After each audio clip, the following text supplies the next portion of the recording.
Parang araw-araw may kompetisyon ng pasarapan ng tindang pares sa lugar nila Benji. Kada madadaanan nilang sityo, may nakikita silang mga nagkukumpulan na tao. At sa tuwing lalapitan nila mga yon, nakikita nilang kumakain lang pala ng pares. Ito na ang sistema sa kanilang lugar mula nang mauso ang pagkain na yon. Baliw na baliw ang mga tao sa ganun.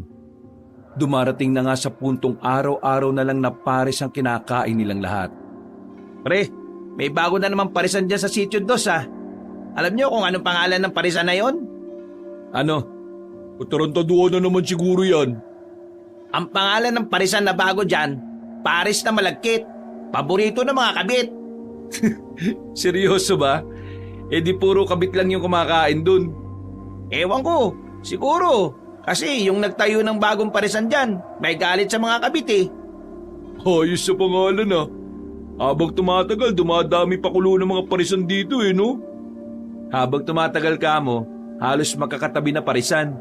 Baka kada bakuran may parisan na sa loob. Lahat, nagtinda na. Hindi ko talaga malaman kung ano ba talagang meron sa Paris eh. Masarap nga siya pero para sa akin, hindi naman talaga nakaka-addict. Marami na kasing tamang magluto ngayon. Kaya yung mga parisan na yan ang nagiging takbuhan nila. Lalo na yung mga galing sa bayan at nagtatrabaho sa construction site. Dahil sa pagod sila, wala na silang oras para makapagluto. Tama si Benji. Kaya ikaw, makisakay ka na lang. Saka lang ako matutuwa kapag may nagtitinda na ng Paris ng magagandang babaeng nagbabantay. Sus, yang ka na naman. Torpe ka naman eh. Hindi ka nga makalapit kay Ellie nung nakaraan eh. Alam niyo namang kasama palagi yung nanay eh. Ang mabuti pa, kumain na lang tayo dun sa bagong parisan. Ano nga ulit pangalan nun? Paris na Malagkit, paborito ng mga kabit. Lang yan talagang pangalan niya, no? Dahil katatapos lang din naman maglaro ng basketball ng tatlong magkakaibigan, nakayayaan na lamang silang kumain sa bagong parisan. Gusto nilang malaman kung masarap din ba yun o gaya lang din ng iba, na puro sabaw lang, wala namang karne. Nang dumating sila, ay agad naman silang inasikaso ng mga nagbabantay. Karamihan sa mga bantay ay mga bakla. Mga magagaling mag-English kaya halos dumugudugo na ang ilong nila sa pakikipag-usap. Pagtikim nila ng pares, napanganga sila sa lasa nito. Wow! Unang tikim, matabang pa rin! Uy, huwag ka maingay. Hinaan mo ng boses mo. Mga mamaya, marinig ka, kausapin na naman tayo. Pakiusap lang ha, ayaw ko na mag-English. Totoo naman na matabang eh. Kaya pala walang kumakain dito kahit bagong tayo lang. Ubusin mo na lang, baka sabihin napilitan lang tayo. Nilagyan na lamang nila ng sangkatutak na asin ang kanilang kinakain para kahit na papaano, hindi naman masayang ang perang binayad nila. Maya-maya lang, natapos na rin sila sa kanilang kinakain. Inalok pa sila ulit ng mga binabae pero dali-dali na silang tumakbo paalis. Pambira naman, bakit ba tayo tumatakbo? Ikaw kaya ang makipag-usap sa mga yon. Tabang na nga ng Paris, English pa. Kaya pala para sa mga kabit kasi matabang. Napapailing na lamang sila ng mga sandaling yon. Pakiramdam nila, nagtapon lang sila ng pera.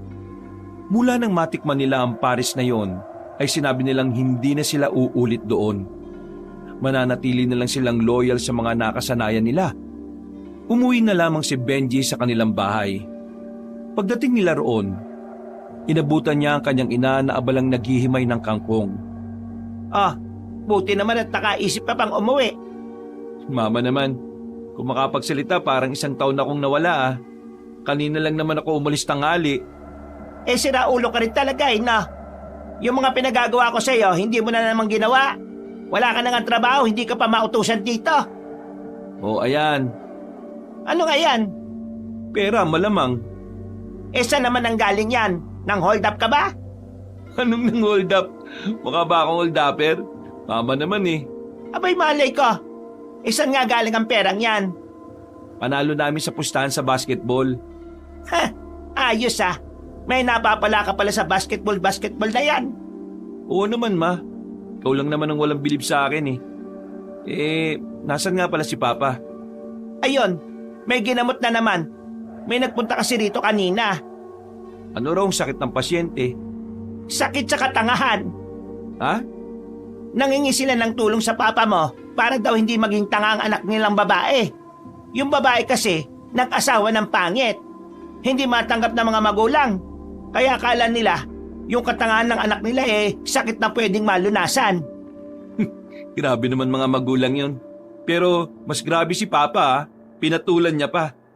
Malakas ang pangangailangan ng papa mo Buti pa, tulungan mo ako mag-imay nitong kangkong na to. Baka ikaw himayin ko kapag napikon ako sa'yo. Sinunod na lamang ng binata ang inutos ng kanyang ina. Ayaw niyang mabato na naman ang kaldero kapag nagkataon. Mainitin kasi ang ulo ng matandang babae. Baliktad ang ugali nila ng asawang si Lando. Si Aling Oryang ay parang laging may kaaway. Mataas ang boses, maangas magsalita at talagang matapang. Habang si Mang Lanorio naman ay tahimik lang, mahinhin at mababa ang tinig. Makalipas lang ng ilang oras, nakabalik na rin ang ama ni Benji. Sakto naman naluto na rin ang kanilang hapunan. Nakita niyang parang dismayado ang kanyang ama nang umupo ito sa kanilang harapan. Kaya naman, hindi na naiwasan ni Benji ang kumustahin si Mang Lanorio. Opa, mukhang hindi ka yata masaya. Ano ba nangyari sa lakad mo? Paano ako magiging masaya? Hindi ko naman kayang alisin ng katangahan ng anak nila. Pag-ibig ang kalaban nila, walang lunas yon. Hindi ka nabayaran. Binayaran ako 50 lang. Gagawing hulugan pa yung ibang bayan. Ginawa pa akong Bombay iniwan ko na. Ikaw naman kasi siraulo ka rin. Alam mo naman palang walang lunas sa ganon, pinatos mo pa. Mukhang pera ka rin kasi. Ganun talaga. Kailangan natin ng pera ikaw ba, Benji? Ano naman ang ginawa mo ngayong araw?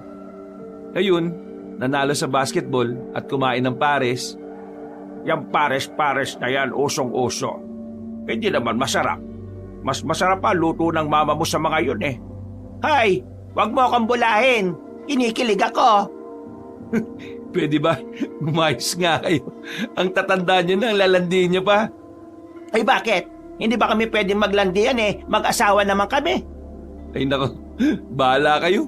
Trip niyo yan Napapailing na lamang si Benji. Pero sa kanyang kaloob-looban, natutuwa din naman siya sa kanyang mga magulang. Dahil kahit na papaano, nakikita pa rin niyang mahal na mahal nila ang isa't isa. Makalipas ang ilang araw, mas lalo pang naging patok sa masa ang mga parisan. Parami na ng parami ang mga dumadayo. Yun nga lang, hindi rin talaga maiwasan ang kaguluhan. Dahil sa kompetisyon, may ibang parisan na nakikipag-away na rin sa ibang parisan. Kanya-kanya ng siraan ng mga yon. Ay nako, nakakatamad ng kumain ng parisan dito. Puro na lang away Nung nakaraan, kumakain kami ni Papa tapos biglang may nagsuntukan sa gilid namin. Yung isang lalaki kasi galing sa kabilang parisan para lang siraan yung kinakainan niya. Doon na lang tayo sa parisan ng mga tanga. At least doon, tahimik lang. Konti lang nakain. Malamang, konti lang talaga kakain dun. Magmumukha ka ba namang tanga Natigilan sila sa kanilang pag-uusap nang biglang may mga dumaan na kalalakihan. Narinig nilang may bagong tayong parisan. Pero nasa labas yun ng kanilang baryo. Nagtataka ang tatlong magkakaibigan kung bakit halos magtulakan na ang mga yon. Kaya naman dahil sa kanilang kuryosidad ay hindi na nilang naiwasang sundan ang mga yon. Hanggang sa makalabas na nga sila sa kanilang lugar. Naglakad lang sila ng kaunti papasok sa kagubatan. Malayo pa lang, natatanaw na nila ang maliwanag na bakuran. Mga ilang sandali lang ay nakarating na rin sila roon. Bagong-bagong tuklas na parisan. Maganda ang lugar, maliwalas at kahit nasa kagubatan, pakiramdam nila ay ligtas ang lugar na yon. Pumasok sila sa bakuran at ang mas kinatuwa pa ng magkakaibigan, tatlong magagandang babae ang naroon. Walang pangit. Lahat ay magaganda at sexy. Nakasuot pa ng manipis na kasuotan ng mga yon, kaya bumabakat ang katawan. Magandang gabi. Ako si Marie. Siya naman si Glenda. At ang isa naman ay si Luna. Hindi sila nakakapagsalitang dalawa pero nandito kami para pagsilbihan kayo dito sa aming parisan. Ang tatlong diwata pares. Natulala ang mga lalaki nang humarap sa kanila ang tatlong babae. Napanganga. Parang tutulo na ang laway ng mga yon. Maging ang magkakaibigan din ay parang sandaling nawala na rin sa sarili. Mga sir, gusto niyo po bang subukan ng Paris namin? Mas masarap ito kumpara sa nakasanayan ninyo. Kailangan niyo lang talagang damhin ang bawat linamnam ng karne. Parang mga tangang nag-uunahang maka-order mga lalaki.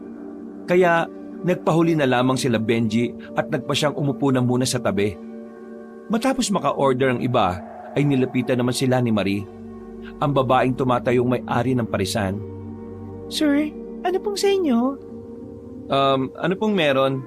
Ibig kong sabihin, anong ino-offer nyo? Pwede ka ba? Pinagsasabi mo dyan, uy.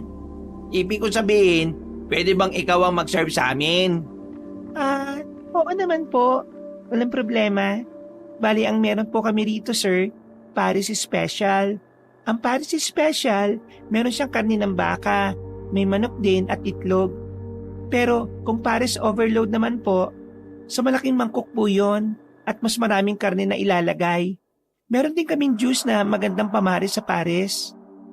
Overload na lang kami. Oo, overload. Parang ikaw, overload ang kagandahan. Sus, bulero ka naman sir ha. Minsan lang magsabi ng totoong kaibigan namin na yan at ngayon yun. Maraming salamat po mga sir. Sana, suportahan niyo palagi ang parisan namin. Ay, oo naman. Sa ganda niyong yan, siguradong masarap din ang mga luto niyo dito. Sige po, ihahanda na rin po namin ang kakainin ninyo. Alam namin gutom at takam na rin kayo eh. Nang maglakad na ang babae papasok sa kusina, napanganga pa sila dahil sa ganda ng hubog na katawan nito. Ganon din ang dalawang babae na si Glenda at si Luna. Akin si Luna ah. Mukhang tahimik eh. Mas mahinhin. Tanga talaga nito. Hindi nga raw nagsasalita eh. Pero sa akin naman si Glenda. Medyo malaman pero sexy. Kung makaangkin tong mga to, kala mo naman talaga papatulan sila ng mga yun. KJ mo naman. Pumili ka na lang din ng gusto mo.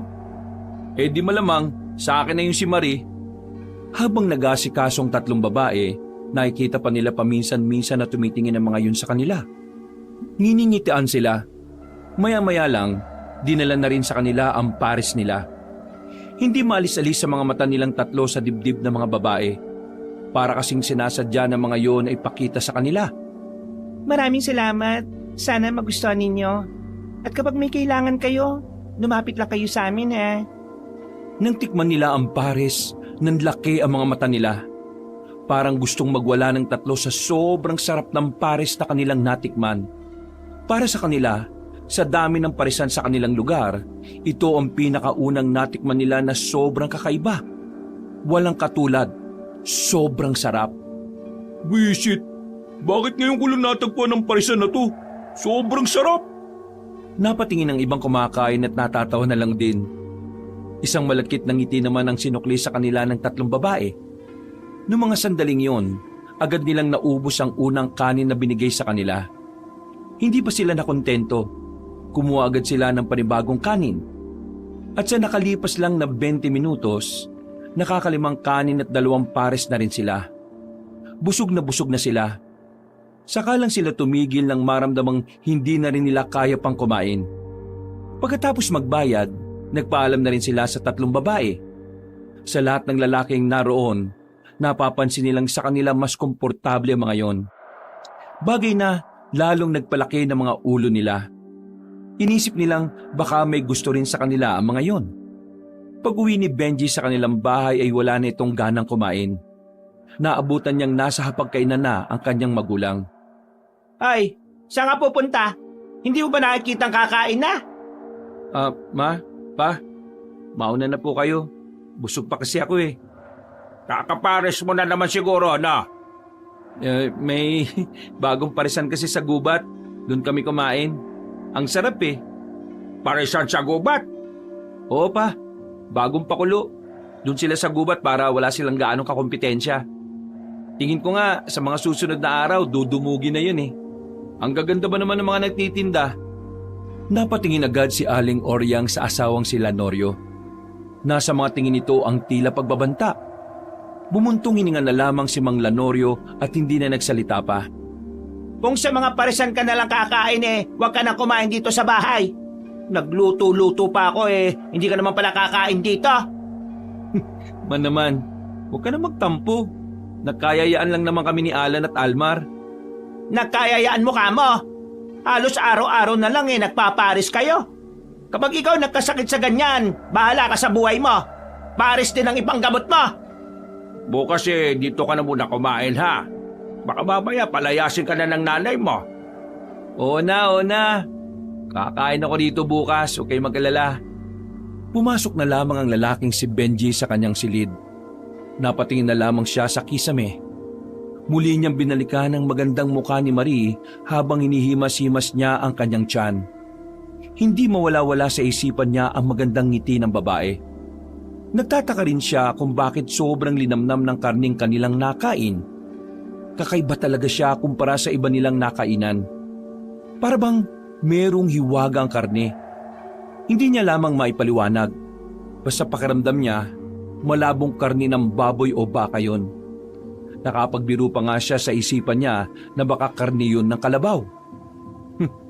Kakaiba talaga Sobrang kakaiba. Lakas ng tama ako sa babaeng yan Ngiti pa lang niya Nakikiliti na ako Nang mawala-wala sa mukha ng binata ang malapad ng ngiti, nakatulog siyang masaya ang kanyang kalooban.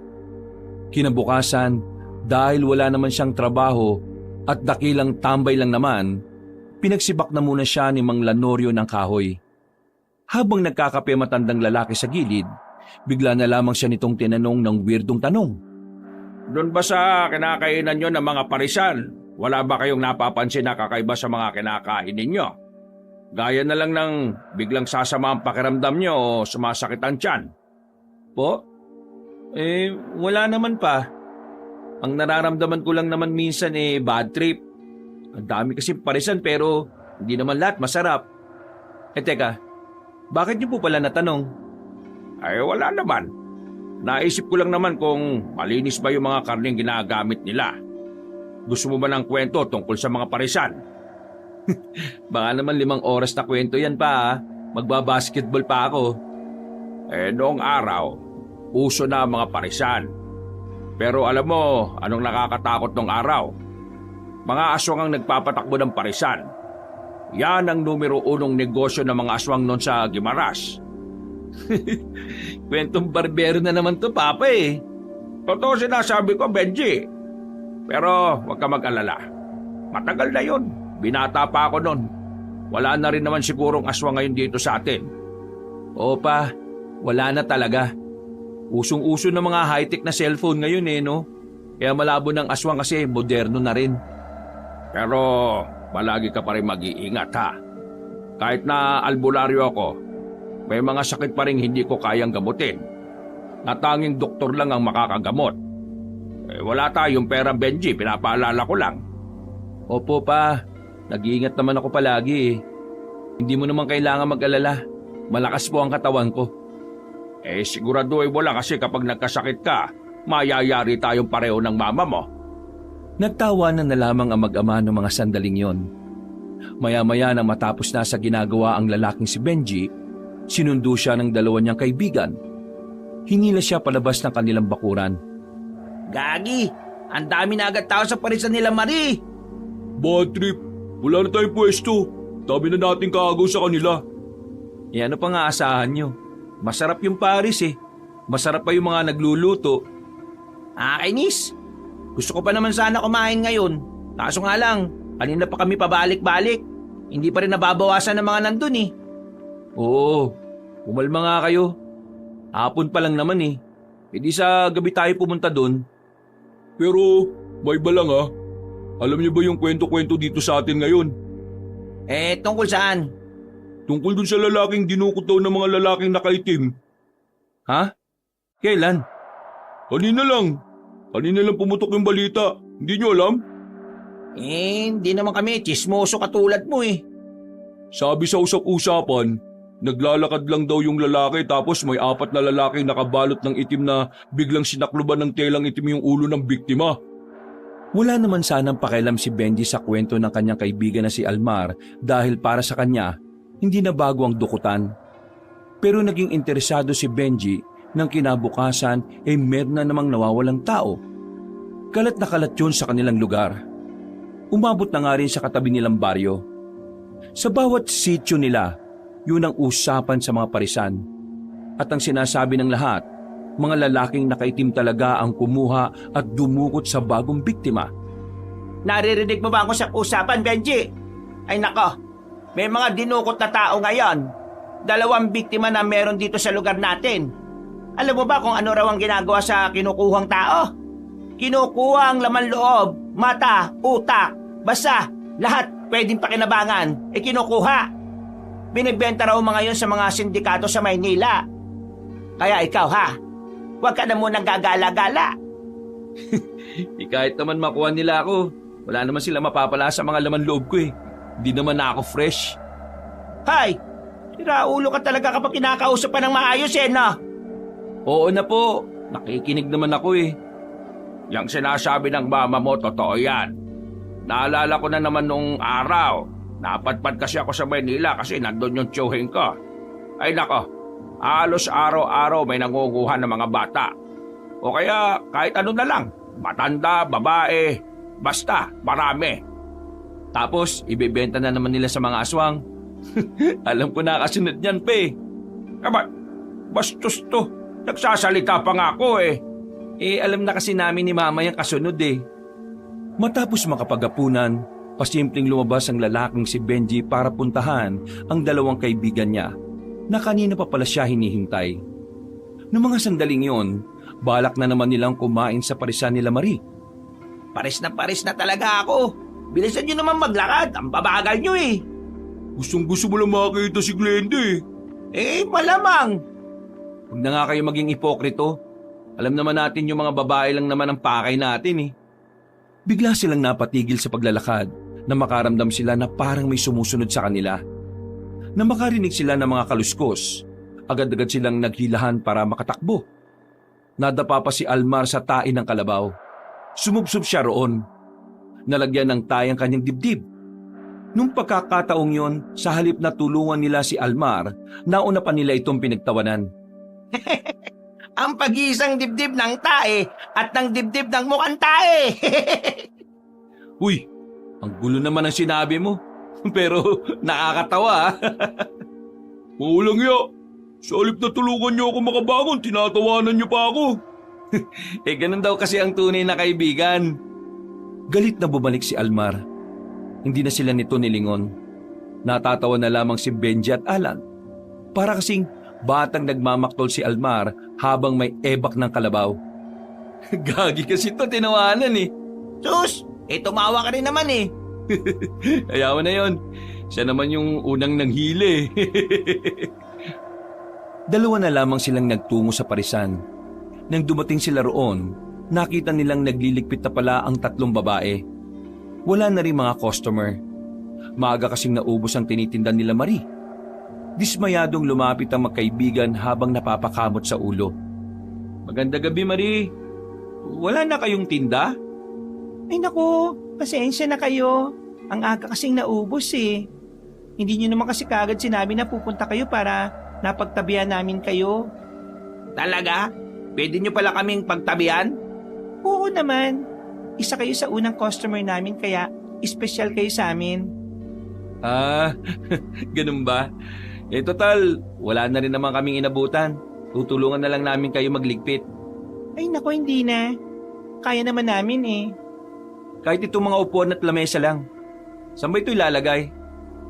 Sige, dyan lang sa gilid. Sa loob ng kusina nyo, gusto nyong tulong? Ay, hindi na. Ayos na kami. Kayang-kaya na namin. Diba, Glenda at Luna? Tumangulang ang 2 dalaga. Natunaw na naman si Alan sa ngiti ng babaeng si Luna. Nakita na lamang ni Benji na unti-unti nang lumalapit si Alan sa babae. Hinawakan nito ang pisngi ni Luna na parabang hahalikan na niya ito. Hinila ni Benji si Alan palayo at sinampal. Uy, para kang siraulo. Anong ginagawa mo? Ha? Anong ha? Hahalikan mo na si Luna, no? Hahalikan ko? Marie, pasensya na ah. Gusto pa sana naming tumulong pero Gusto ko munang turuan ng leksyon tong kasama ko. Luna, pasensya na ah. Pasensya na talaga. Hinila ni Benji ang kanyang kaibigan paalis sa lugar na yon. Nang makalayo na sila, ay saka nito binitiwan si Alan. Ano ba problema mo, pre? Makaila, akala mo umihila ka lang ng bata ah. Ikaw pre, ikaw ang anong problema mo? Ang bastos kaya ng ginawa mo. Ano ba kasi yun? Seryoso ka bang hindi mo alam?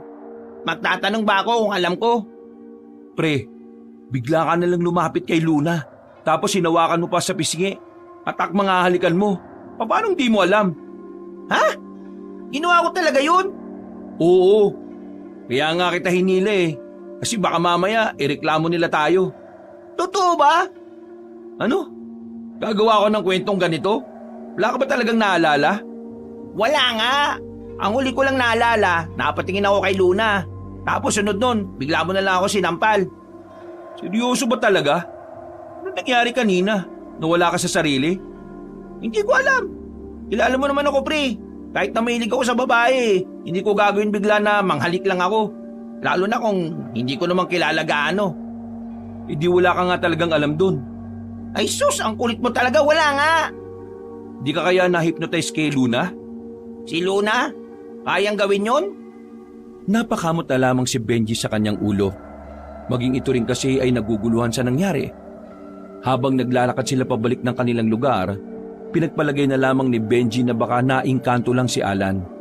Pero hindi na rin niya yun sinabi pa sa kanyang kaibigan para hindi na yun mabahala pa. Bago sila maghiwalay ng landas, nadaanan pa nila ang kaibigan nilang si Almar na naliligo sa bakuran. Pre, huwag ka na magalit. Hindi naman namin sinasadyang matawa eh. Oo nga naman. Ito talaga para namang hindi tayo magkakaibigan yan eh. Baliw, di naman ako galit eh. Bad trip lang ako kanina. Ang baho kaya. Eh paano magiging mabaho yun eh, tahi lang ng kalabaw yun. Damo lang naman kinakain nun. Aba, malay ko. Pre, itong si Alan na-hypnotize yata ni Luna. Ha? Anong na-hypnotize? Bigla na lang kasi nitong hahalikan yung babae. Pero ang sabi niya, hindi naman daw niya alam yun. Wala siya sa sarili. Ha? Seryoso? Oo nga pre, promise wala talaga akong alam. Natawa na lang ako nung sinampal ako nitong si Benji eh. Tingin ko talaga pre, may kakaiba kay Luna. O baka may kakaiba sa kanilang tatlo. Dahil sa kaisipan na yon ni Alan, nagsimula na tuloy magbago ang tingin nila sa tatlong babae.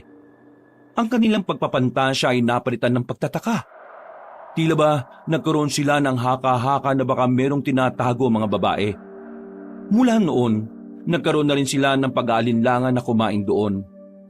Hindi sinabi ni Benji ang pangyayaring yun sa kanyang ama. Iniisip din kasi niya na baka masyado lang silang nag-iisip. Na baka nga tama ang una nilang hinala na naingkanto lang si Alan. Pero para makasigurado sila, nagpatuloy ang pagpunta nila sa parisan ng mga babae. Hindi na para makipaglandian, kundi para rin magmasid at mag-obserba. Lunes ng hapon, saktong umuwi na ang mga magulang ni Benji sa bahay nila. Naabutan silang magkakaibigan sa bakuran. Ah, narito pala ang dalawang tukbal ah. Grabe naman sa tukmol, Aling Koryang. Sa gwapo naming to. Gwapo ng lubot niya. Nandito na naman kayo. Kung ano na naman siguro binabalak niyong gawin na. Hindi naman po, Aling Oryang. Matatapos lang din po kasi namin maglaro ng basketball. Panalo po kami kaya tamang merienda lang muna. Himala, hindi yata kayo dumiretso ng parisan. Wala pa sa mood pa, pahinga po muna. Ay siya nga pala, kayong tatlo ha. Mag-iingat kayo sa paggala-gala nyo. May nadagdag na naman biktima sa mga kinukuhang tao. Meron na naman pa? Oo, pang-anim na ito. Sa ngayon, lalaki naman ang kinuha. Kasing edad nyo lang din yata. Nagkatinginan na magkakaibigan. Napapansin kasi nilang parang habang tumatagal, lumalala na ang problemang yon. At ang masaklap pa, hindi naman mahuli-huli ng mga kinaukulan. Ang sabi lamang ng mga tao, bigla-bigla na lang daw lumilitaw ang mga yon at mabilis ding nawawala. Wala ring naiiwang bakas. Eh sino naman kaya mga yun? Talamak na. Mang Ladorio, totoo ba yung sinasabi nila na nawawala na lang bigla ang mga nandudukot? Ewan ko rin. Kung totoo man, di alam na kagad natin na hindi naman pangkaraniwang tao mga yon. Sige na, magluluto na kami ni Oryang. Kayong dalawa ha, mamaya na kayo umuwi. Dito na muna kayo. Sumama na kayong maghapunan sa amin. Hindi yung puro pares na lang kinakain niya. Nakalibre ng hapunan ng dalawang kaibigan ni Benji nung gabing yon. Pagkatapos, nagkayayaan na naman ang magkakaibigan na umalis. Balak nilang sumilip lang sana sa parisan nila Marie. Pero habang naglalakad sila, kakaibang senaryo ang kanilang nadatnan. Ilang metro ang layo mula sa kagubatan na kinaroroonan ng parisan, nakita nila ang 4 na lalaki na may hinablot na isang babae. Sinubukan na makapalag ng babae pero wala rin itong nagawa. Kitang-kita ng 3 kung papaanong binuhat ng mga yun ng babaeng bigla na lang nawalan ng malay. Pero ang mas kinawindang nila, nakita rin nilang tumalon papunta sa taas ng puno ang mga misteryosong lalaki na nakaitim. Anak ng tokwa, anong klase mga tao yun? Ang taas ng mga talon ng mga hinayupak na yun Palaka ba yun? Kung sundan kaya natin sila kung saan sila pupunta? Wag, delikado. Baka mamaya kakaibang nila lang yun. Mapapahamak lang kayo. Anong gagawin natin? May kinuha na naman tao yung mga nakaitim na yun. Tuloy tayo sa parisan nila Marie. Ano bang iniisip mo ngayon, pre? Basta, tara na. Kahit nababahala na rin sila nung oras na yon, tinungo pa rin nila ang kinaroroonan ng mga dalaga. Pagdating nila roon, marami-rami pang mga customer ang naroon. Wala na silang mauupuan, kaya naman hindi na muna sila lumapit. Kung lumapit kaya tayo sa bandang kusina nila, tapos tingnan natin kung anong meron sa loob. Balo ka ba? Di kapag nahuli tayong mapagkamalan pa tayong magnanakaw. Lalapit tayo kapag meron ng bakante. Mag-obserba lang tayo. Kailangan nating alamin kung anong meron sa kanila. Seryoso ba to? Wala tayong pakialam sa nangyari kanina? May magagawa ka pa ba ron? Di isumbong natin sa kinaukulan. Paano kung tayo naman ang punteryahin ng mga nilalang na yon? Nanahimik si Almar sa sinabi ni Benji. Napagtanto rin kasi nitong may tama rin naman ang sinasabi ng binata. Maya-maya pa, nakita na rin nilang may tumayo na sa kumakain. Nakipag-unahan silang makaupo roon kaya agad naman nilang napwestuhan yon. Nakita sila ni Luna. Lumapit ito sa kanila at sumenya-senyas. Ang sabi niya, mas maganda raw kung naligo kayong dalawa. Nakakaintindi ka ng sign language? Hindi, gawa-gawa ko lang. Ang sabi niya, magandang gabi sa inyong 3. Sabay-sabay silang napalingon sa gilid nang marinig nila ang tinig na yon ni Marie. Nakasuot pa ito ng apron. Makikita ang pawi sa bandang noo nito na indikasyon na abalang-abala ito sa kusina. Marie, pwede bang pa-order ng 3 overload? Wala namang problema. Sa katunayan, tinabihan na namin kayo Luna, Marie, tungkol sa nangyari, gusto ko sanang humingi ng pasensya. Alam kong bastos ang ginawa ko. Ang sabi ni Luna, ayos lang daw. Akala niya nga raw gagawin mo Umasa raw siya. Ay, kilig-itlog si Alan. 3 overload na. Sige, pakihintay na lang Mabilis na lang naman yun kasi nakabalot na siya kanina pa. Gusto rin ako ni Luna siguro, pero hindi pa rin mawawala sa isip ko na baka nahipnotismo niya ako pero teka, si pa rin ba nakakain pa rin tayo dito kahit na naghihinala tayo sa kanila? Tingin ko, wala namang problema sa pagkain na binebenta nila Wala naman tayong nararamdamang masama sa katawan natin, di ba? Pre, tingnan niyo si Glenda Nang lingunin nila ang babaeng si Glenda sa bandang gilid ng kusina, nakita nila kung papaanong binuhat ng babae ang drum na mabigat. Para kasi sa kanila, hindi normal ang ganong klase ng babae, lalo na't payat lang naman si Glenda. Walang ya. Kahit na ako, hindi ko kakayanin buhatin yun Mga tao ba talaga ang mga yan? Pambira naman buhay to Ang daming nangyayari dito sa atin. Ngayon, parang hindi normal to mga babaeng to. Tapos may mga nakaitim pang ang tataas ng talon.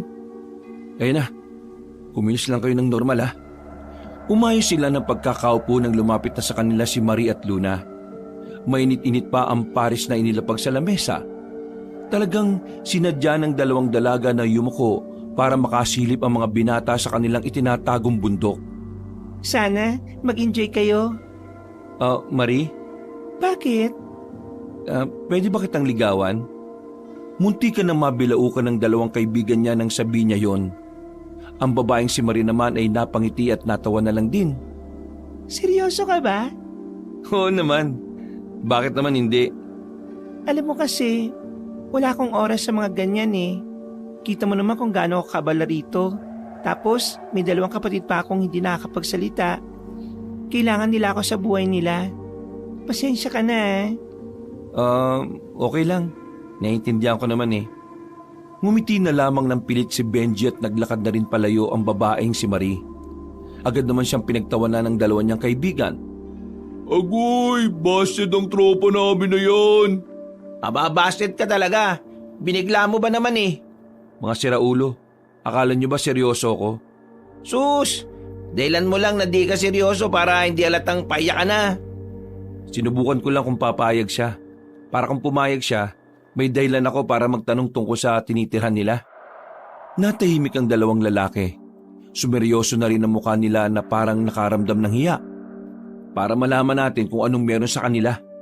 Kailangan natin mapalapit sa kanila, di ba? Di ba, curious din naman tayo kung paano ka nahipnotismo ni Luna? Akala ko ba, naengkanto lang ako. Yun din naman ang iniisip ko. Pero sa tuwing titingin ako sa kanila, may nararamdaman ako na parang mali eh. Parang may kakaiba talaga sa kanila. Tingin ko, kailangan na nating tikman to. Nakatingin sila sa atin. Baka maginala sila. Sinimulan na muna nilang kumain. Nilalasahan ni Benji ang pares. Wala naman silang nalalasahan na masama. Ganun pa rin ang timpla. Masarap pa rin. Malinamnam pa rin ang karne na nakakagat nila. Paano kung hintayin natin silang magsara para malaman natin kung saan sila nakatira? Magandang ideya yan. Pero paano kung nakita nila tayo? Anong sasabihin natin? Di sabihin nating naliligaw lang tayo. Pantangan naman yung palusot mo eh. Sabihin na lang natin na sinusundan natin sila kasi nag-aalala tayo na baka may umatake sa kanila. Sabihin natin yung tungkol sa mga nawawalang tao dito sa atin. O sige, yan ang sabihin natin. Matapos nilang kumain ay pumwesto na muna sila sa madilim na parte. Pero hindi naman kalayuan sa parisan. Makalipas lang ang ilang oras, ubos na rin ang mga binebenta ng mga babae. Wala na rin ang mga customer. Nakita nilang nagliligpitan na ang mga yon kaya inihanda na rin nila ang kanilang sarili. Ayan na, aalis na sila mga pare. Pero ang kanilang pinagtaka, nakita nilang sa likod ng parisan dumaan ang mga yon. Napaisip tuloy ang tatlo kung may daanan ba talaga ron. Kaya naman wala na silang sinayang na pagkakataon. Palihim at maingat silang naglakad palapit doon. Pero laking pagtataka na lamang nila nang wala na agad ang tatlong babae sa likuran ng parisan. Gagi, saan ang mga yun? Ang bilis na wala ah. Parang kagaya nila yung mga nakaitim ah. Nawawala na lang bigla. Paano kung Kung ano? kung kagaya sila ng mga nakaitim? Ano ba kasi yung mga nakaitim na yun? Pasukin natin tong parisan para masagot ang katanungan natin. Naganap sila ng maaaring pasukan sa parisan. Pero nakakandado ang pinto at ang dalawang bintana. Desidido ang tatlong magkakaibigan na makapasok sa loob. Kaya naman kumuha sila ng malaking bato. Wala na silang pakialam kung trespassing ang kanilang gagawin. Binasag nila ang kandado sa bintana. At dahil kasyang-kasya naman sila roon, isa-isa silang pumasok doon. Binuksan kaagad nila ang ilaw. Bumungad sa kanila ang makalat na kusina. Para hindi man lang yun nalilinis. Nakakalat din ang ibang kagamitan sa pagluluto. Pero ang nakapukaw ng kanilang atensyon ay ang drum na kulay asul na nasa gilid. Yun ang drum na binubuhat ni Glenda. Lumapit sila roon. Binuksan nila ng bahagya ang drum. Napatras sila ng umalingasaw ang mabahong amoy. Parang may nabubulok na daga roon. Bagay na mas lalong nakapagpagulo ng kanilang isipan. Kusina to tapos nag-iwan sila ng bulok dito? Bad trip? Anong klaseng parisan to? Bubuksan ko. Titingnan natin kung anong nasa loob ng drum na yan. Nagkatanguan lang silang tatlo. Marahang naglakad si Benji sa harapan ng drum. Nakatakip pa siya sa ilong. Nang mabuksan niya na yon, unti-unti niyang sinilip ang nasa loob. Nang makita na niya kung ano ang naroon, napatras siya at muntikan ng matumba. Gulat na gulat. Nanayo ang mga balahibo at hindi makapaniwala sa nakita. Bakit? Ano bang nandyan, oy? Tinan mo, Alan. Ano bang naroon, bilis? Marahan ding naglakad si Alan, palapit doon at maging ito ay kinilabutan din. Dahil ang nasa loob ng drum na yon ay walang iba kundi ang mga parti-parting katawan ng tao. Usang gala, pre. Mga tao nandyan ah. Anong tao? Katawan ng tao? Karne ng tao? Nang si Almar naman ang tumingin ay halos masuka-suka ito. Hindi kinaya ng binata ang nasaksihan niya. Hindi na to normal. Agad-agad na rin silang umalis nung mga sandaling yon. Hindi na nila naisara ng maayos ang bintana. Sa sobrang taranta nila, halos magkandadapa-dapa na sila. Nang makalayo silang tatlo ay saka lamang sila nagpahinga. Lintik, ano ba nakita natin? Katawan ba talaga ng mga tao yun? Oo, katawan nga ng tao yun. Naka-chop-chop, pre. Ang tanong dyan, bakit may ganun sa drum na yun na nasa loob ng kusina nila Marie? Mga serial killer ba sila? Hindi. Eh ano? Noon, hindi ako naniniwalang nandito pa sila. Pero ngayon, parang unti-unti na ako nakukumbinsi. Ano nga? Tingin ko mga aswang sila. Ano? Aswang? Paano naman sila magiging aswang? May nabasa ako. Mga aswang lang daw ang may kakayahang pumatay ng mga tao at gawing pagkain. Eh teka. Anong sinabi mo? Ginagawa nilang pagkain ng mga tao? Kung ganun, yung mga katawan ng tao kinakarnin nila? Baka naman ano? Gagi, baka yun ang inahalo nila sa Paris. Nanlaki ang kanilang mga mata nang marinig yun. Wala pang ilang segundo, nasuka na lamang ang tatlong binata. Parang gusto nilang ilabas lahat ng pares na nakain nila mula nung umpisa nilang makilala ang tatlong babae. Namula na ang mukha nila kakasuka habang nasa gilid sila ng kalsada. Nakaramdam na sila ng panghihina. Para na silang lalagnatin. Pero nang wala na silang maisuka, natulala sila sandali sa gilid. Nahimasmasan lang ng pagmumurahin sila ng dumaang truck dahil muntikan pa silang mahagip. Ibig sabihin, kumain tayo ng karne ng tao? Kadiri ang putya. Kailangan natin ipaalam to sa pamunuan. Hindi pwedeng magpatuloy ang pagtitinda nila ng tao. Kung tao nga hinahalo nila sa Paris, siguro ngayon wala tayong mararamdaman sa katawan natin. Baka yung mga isinerve sa atin yun yung mga bagong kapapatay lang na tao. Wait lang. Ano na naman? Paano kung yung 4 na lalaking nangunguha ng tao kasabwat nila? Paano kung yung mga hinalo nila sa Paris yung mga taong dinudukot nila? Putya naman talagang buhay to. Oo nga no, pwedeng ganun. Kasuklam-suklam mga pare. Kailangan na natin makabalik sa atin. I-report kagad natin to sa barangay natin, tara na. Walang sinayang ang tatlong lalaki. Dali-dali silang bumalik ng kanilang baryo. Tumungo sila sa pamunuan sa kanilang lugar. Nang makita nila ang kapitan doon, mabilis nilang isinalaysay ang kanilang mga nasaksihan. May tiwala sa kanilang kapitan dahil kilala sila rito. Kaya naman agad na nagpadala ng mga tanod ng kapitan at mabilis na pinuntahan ang kinaroroonan ng tindahan. Kabadong malala ang tatlong binata. Hindi nila alam kung bakit. Nang makapasok na ang mga tanod at makita na ang laman ng drum, wala na silang naabutang karne o katawan ng mga tao. Dismayado ang kapitan sa kanila. Hindi naman makapaniwala si Benji. Hindi sila maaaring magkamali nun. Alam nilang katawan ng tao ang nakita nila sa drum. Pero hindi naman nila magawang ipaliwanag kung papaano wala na yung laman. Amoy na lamang ang natira. Bumalik sila sa kanilang baryo. Nainis sa kanila ang kapitan. Sinabihan na lamang sila na huwag ipapaalam ang ginawa nilang pagpasok sa tindahan dahil siguradong pati ang barangay ay malilintikan. Dismayado rin ang tatlong binata nang nasa bakuran na sila nila Alan. Mabuti na lamang ay wala ron ang pamilya ng binata kaya malaya silang pag-usapan ang bagay na yon.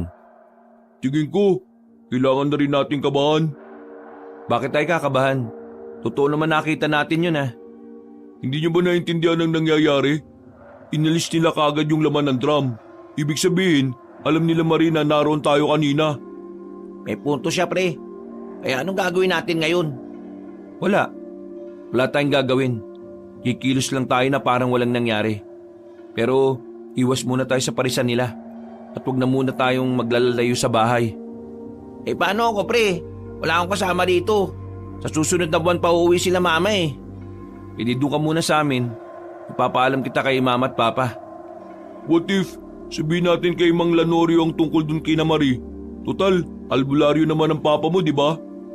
Pinag-iisipan ko nga rin Pero baka naman magalit siya sa akin kasi pinasok ko tong gulo na to. Pre, mamili ka. Mapahamak tayo o sasabihin mo sa papa mo? Tingin ko makakatulong si Mang Lanorio Huminga ng malalim ang binatang si Benji.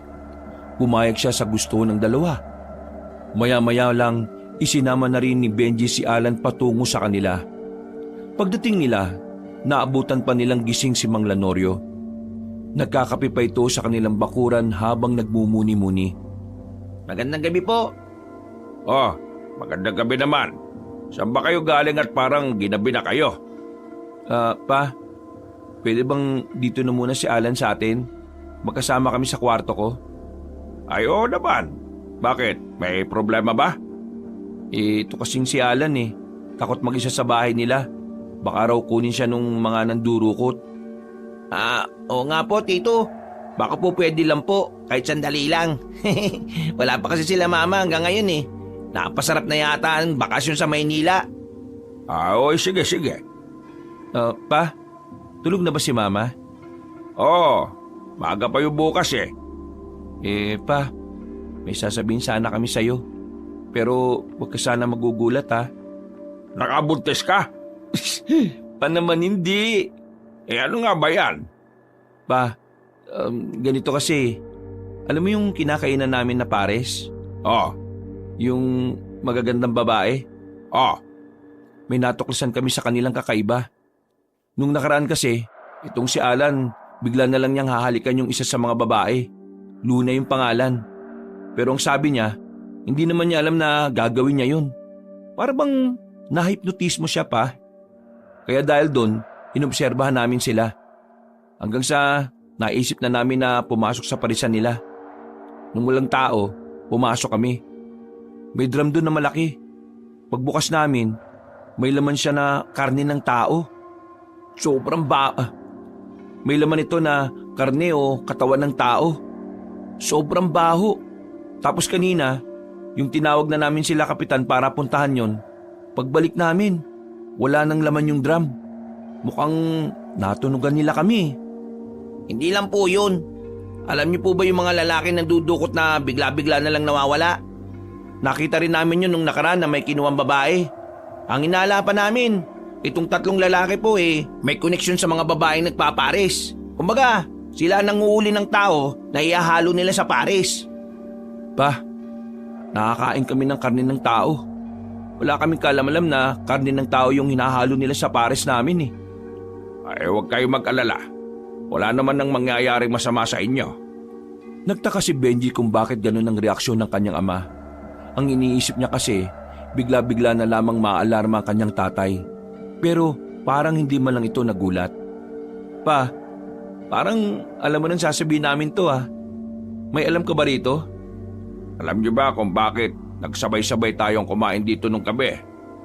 Meron akong nilagay na gamot sa pagkain ninyong 3. Ang gamot na yon ay ang siyang lilinis ng laman loob ninyo para mawala ang bakterya na meron ng karne ng tao. Yun ang dahilan kung bakit hanggang ngayon nasa maayos kayong kalagayan. Alam ko nang mangyayari ito Sa katunayan, bagong dating pa lang yung 3 babaeng yon, iniimbestigahan na naming mga albularyo kung ano sila. Yung mga magdudukot ng mga tao. Oo, tama kayo. Kasabwat yun ng 3 babae. Kung una pa lang pala alam nyo na. Bakit nyo pa kami hinayaan na makakain ng pares? Dahil gusto kong malaman kung magiging epektibo ba yung ginawa kong gamot. Sa madaling sabi, sa inyo ko sinampol. Ay, pambira ka naman pa Nasa maayos na ba kayong kalagayan Ang mahalaga ngayon, kung ano ang gagawin nyo para makaiwas kayo sa kapahamakan. Pa, kung totoong mga aswang sila, ano naman ang motibo nila dito sa atin? Sa totoo lang, yan ang hindi pa namin alam. Patuloy pa rin kaming nag-iimbestiga sa mga yon. Kapag nalaman na namin ang motibo nila, saka na kami gagawa ng hakbang para matugi sila. Grabe naman buhay to. Gusto lang naman namin kumain ng Paris eh. May ganito pa pala kaming matutuklasan. Kailangan ko ng tulong ninyo. Tulong namin? Ano naman ang may tutulong namin pa? Kailangan ninyong mapalapit sa mga babaeng yon. Kailangan nating makakuha ng impormasyon mula sa kanila. Mukhang malabo na yan, Mang Lanorio. Nakaramdam na sila na kami ang pumasok dun eh. Kumilos lang kayo ng normal na parang walang nangyari. Hindi nila kayo sasaktan, pero kailangan nyo mag-ingat. Huwag kayo mag-alala. Alam na ng mga kasama ko ang plano kong ito. Si Mama, alam ba niya na ganito ang gawain mo? Ang alam lang namin manggagamot ka eh. Matagal na niyang alam. Ikaw lang ang walang alam. Puro ka kasi basketball eh. Diyos ko, ano ba bang hindi ko alam sa pamilyang to? Pero wala ba kayong ibibigay sa amin na pangontra o sandata man lang? Pangontra wala. Hindi pa namin alam kung anong klaseng aswang sila eh. Kaya hindi namin alam kung anong pangontra ang para sa kanila. Pero sa susunod na mga araw, may ibibigay ako sa inyong sandata. Sumang-ayon na lang ang dalawang binata. At matapos lang din ang pag-uusap na yon, ay pumasok na rin sila sa loob ng bahay. Magkatabi sila sa higaan, pero parehong hindi makatulog ang dalawa. Para silang napaparanoid sa tuwing makakarinig lang sila ng kaluskos sa labas. Pakiramdam nila, anumang oras ay sila ang kukunin ng mga lalaking nakaitim. Kinabukasan, tinanghali na ng gising ang dalawa.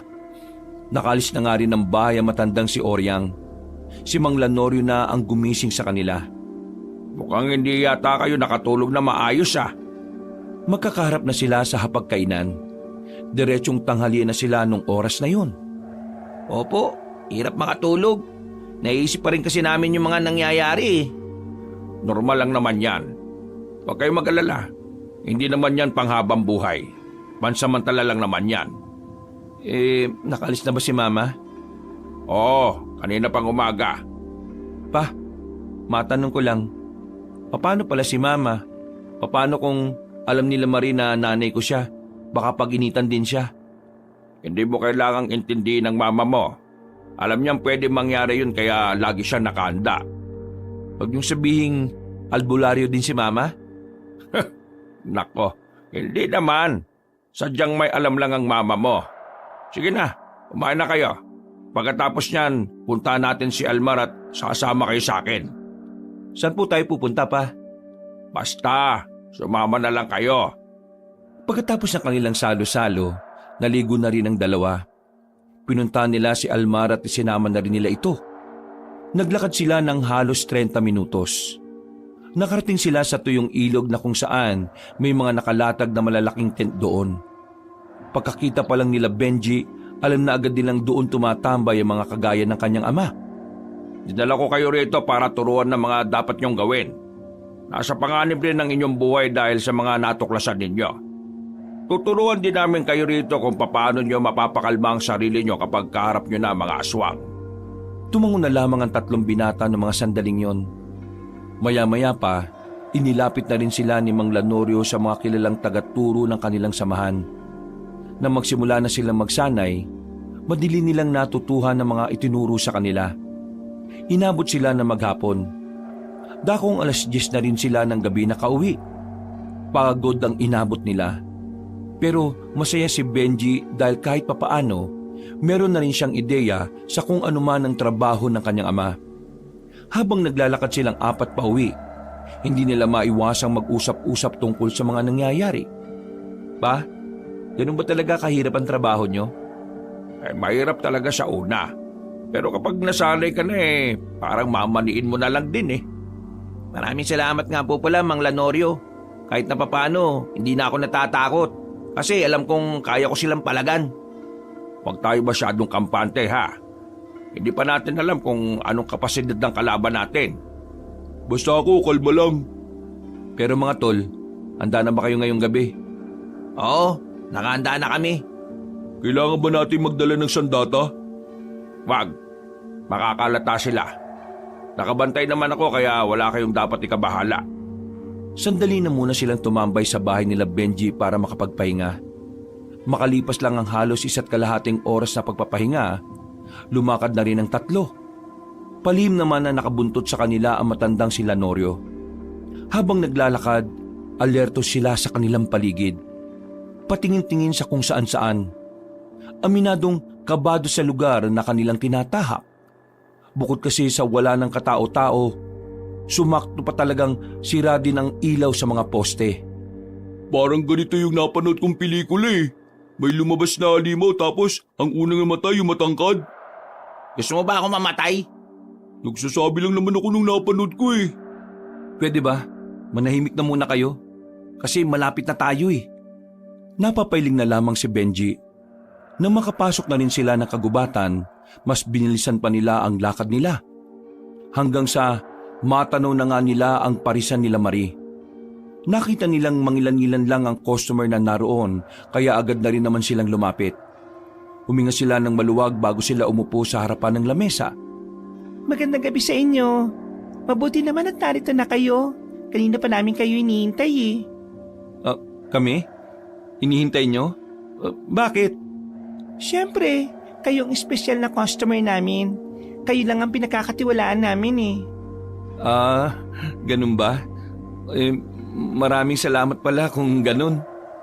Pero sana, huwag niyong sasayangin ang tiwala namin ha. Kasi kapag kami pa naman ang nagalit. Biglang nagpakita ng seryosong muka ang babaeng si Marie.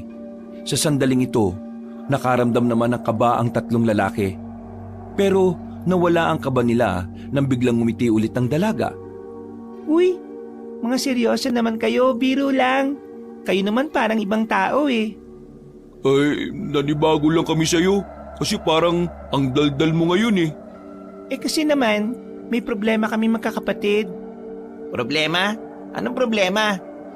Kanina kasi pagbalik namin dito, sira ng bintana ng parisan namin. Para bang may pumasok na magnanakaw. Buti nga walang nawala sa loob eh. Ano kaya ang ginawa nila? Ha? Magnanakaw? Sinira yung bintana tapos walang kinuha? Baka naman walang pumasok. Nakalimutan nyo lang sigurong isara. Hindi. Sira kasi yung kandado ng bintana. Tingin ko may pumasok. May taong gustong malaman ng sekretong sangkap ng pares namin. Kapag nahuli ko talaga kung sino ang mga yon, hindi ako magdadalawang isip isahog sila sa pares. Oops, biro lang. Ano nga pala ang order ninyo? 3 overload. Pero Marie, pwede ba akong makiihi sa inyo? Natatakot kasi ako na baka kung saan ako iihi manuno naman ako. Ay, pasensya ka na pero hindi kami nagpapaihi ng lalaki sa banyo namin eh. Sige no, iihi na ako eh. Tumayo pa si Benji at para na itong namimilipit. Nakatingin na rin sa kanya ang ibang customer na naroon. Kaya naman parang napilitan na lang din ang babaeng si Marie. O sige pero wala ka bang ibang titingnan? Seryosong tingin na yon ni Marie na para bang nagbabanta. Hindi na lamang yun pinansin ng binata. Nagmamadali na itong pumasok sa loob ng parisan at dumiretso sa loob ng banyo. Totoong umihi siya roon, pero meron siyang inilagay na pangontra ayon kay Benji, pangontra yon mula sa kanyang ama. Iniwan niya yon sa banyo at agad na umalis pagkatapos. Marie, maraming salamat ah. Alam mo, hindi ka lang maganda no? Mabait ka rin. Walang anuman. Bumalik ka na sa lamesa niyo at kumain na kayo. Nawala na ang ngiti ni Marie sa mga sandaling yon. Parang nakakaramdam na rin kasi ito. Nang tinanaman siya ni Glenda at Luna, seryoso na rin ang tingin ito sa kanila. Parang binabasa ng mga yon ang isipan nila. Inilagay ko na yung pangontra sa banyo. Hindi sila makakalapit ng banyo. Kapag nadudumi sila, mapipilitan silang dumumi sa labas. O kaya naman, titiisin na lang nila. Tingnan natin kung hindi sila magkaroon ng sakit sa bato, kundi kaya almuranas. Kahit na anong gawin natin, huwag na huwag tayong titingin sa mata ni Luna ah. Tingin ko talaga, sa mata niya nagsimula yung hipnotismo eh. Buti naman naisipan mo pa yan. Napatingin silang tatlo sa pares na nasa harapan nila. Muli nilang naalala ang karne ng mga tao na naroon. Kaya naman nakaramdam na naman sila ng pandidiri. Nagdalawang isip sila kung kakainin ba nila yun o hindi. Pakainin ba natin to? Kadiri eh. Benji, isip ka paraan para makalis tayo nang hindi to kinakain. Tarantado ka! Bigla na lang hinawakan ni Benji sa kwelyo si Alan. Gulat na gulat ang lalaking si Alan ng mga sandaling yun. Hindi nito matunugan ang gustong gawin ni Benji. Uy, ano ba problema mo? Tinaob ni Benji ang lamesa para hindi na nila makain ng pares. Pagkatapos, tinuloy pa rin nito ang pag-arte. Magkaibigan tayo tapos tataluhin mo ako? Ako may gusto kay Maria at hindi ikaw. Bakit? Uy, ano ba ginagawa nyo? Itong siraulong to eh. Kala mo talaga kaibigan ko. Pero may balak sulutin sa akin si Marie. Hindi na nakatiis ang tatlong dalaga at lumapit na rin ito sa kanila. Inawat sila nito at pinaglayo. Please, huwag kayo mag-away dito. Masisira ang negosyo namin. Marie, pasensya ka na ha. Pero hindi ko lang kasi matanggap ang pagtatraidor nito eh. Anong pinagsasabi mo? Wala nga akong ka-interest dyan kay Marie. Si Luna gusto ko. Huwag ka na magkaila pa. Ginagamit mo lang si Luna para mapalapit ka kay Marie. Narinig kita kagabi. Nananaginip ka at tumuungol ka habang binabanggit mo ang pangalan ni Marie. Nagbulungan ang ibang mga naroon. Maging ang tatlong babae rin ay parang nawiwindang. Tingin ni Benji ay naging epektibo naman ang ginagawa niya. Kaya oras na para umalis sila ron. Marie, Luna, Glenda, pasensya na ha. Kakausapin ko lang tong kaibigan ko sa ibang lugar para hindi na kami makaabala. Almar, tayo mo yung lamesa, magbayad ka ng doble. Ikaw Alan, mag-usap tayo ha. Hinila ni Benji si Alan at saka sabay na silang umalis. Nang makalayo-layo na sila, tawa ng tawa si Almar nang mapagtanto nitong isang malaking palabas lang pala ang eksenang yon. Banas na banas si Alan ng mga sandaling yon. Pero nagpapasalamat na lamang ito dahil nakalis sila nang hindi man lang nakakaramdam o nakahalata ang mga babae sa kanilang pakay. Hindi man sila nakagawa ng paraan para mapalapit sa mga yon. Ang mahalaga lamang kay Benji ay maabala niya ang pagtatrabaho ng tatlo. Yun lang ang nakikita niyang paraan para kahit papaano ay mapigilan niya ang operasyon ng pares. Kinabukasan nga, himbalang hindi nakapagtinda ang parisan nila Marie. Sa isip-isip ni Benji, tila naging epektibo ang ginawa niyang paglalagay ng pangontra sa banyo ng mga yon. Ihandaan niyo ang mga sarili niyo ha. Ngayong wala silang tinda, siguradong may pinaplano sila. Nakahanda naman kami, Mang Lanorio. Kahit na ano mangyari, hindi namin sila uurungan. Mang Lanorio, tanong ko lang. Alam niyo ba kung gaano sila karami? Hindi pa namin alam. Pero may hinala kami na iba ang taktika nila kapag umaatake. Hindi sila magkakasama, kalat-kalat. Kaya naman, yung iba naming kasamahan, sinabihan ko na kumalat sa mga kalapit ding lugar. Yung pamilya natin ang baka idamay nila. Si Mama, nasan ba? Kapag ganito ang sitwasyon, napunta na ang mama mo sa kapatid niya sa kabila. Eh kayong dalawa, nasaan ang pamilya niyo? Hindi pa rin sila nakakauwi eh. Alam na nila gagawin nila. Napaliwanag ko na rin sa kanilang sitwasyon. Eh mabuti naman kung ganon. Eh di, makakapaganda na tayo ng walang iisipin na iba. Ano bang gagawin natin ngayon pa? Pupunta tayo sa Parisan. Mag-aabang tayo kung may darating na aswang doon. Umalis na rin kagad sila ng bakuran nila Benji. Malakas ang loob nilang maglakad sa kalsada ngayon dahil kasama na nila si Mang Lanorio. Sa pagkakataong ito, dumating sila roon at tahimik ang parisan. Mukhang hindi talaga yung pinuntahan ng tatlong babae ngayong araw. Makalat pa rin sa labas. Papasukin natin ang loob. Marahan silang lumapit. Maingat ang bawat takbang nila nang hindi man lang nakakagawa ng kahit na anong ingay. Narating nila ang bintana. Sinira nila ulit yon at saka nakapasok ng walang kahirap-hirap. Hinalugog nila ang parisan. Lahat ng lalagyan ay tiningnan nila. Hindi rin nila pinalampas ang drum. Pero wala nang laman yon. Mawawala na sana sila ng pag-asa nang meron silang makitang sako na nakatabi sa bandang sulok. Nang galawin nila ang sako, sakalang umalingasaw ang amoy. Pagsilip nila, mga buto ng tao ang naroroon. Mga bungo na parang sariwa pa lang. Meron na naman silang dinalang tao.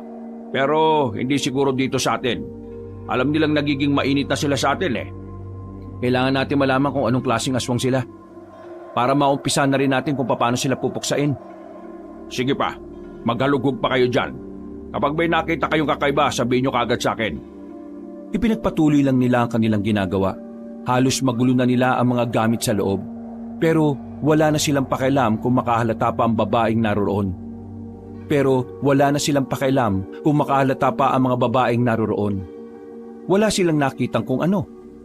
Talagang nilimas nila Marie ang mga ebidensya na maaaring makuha.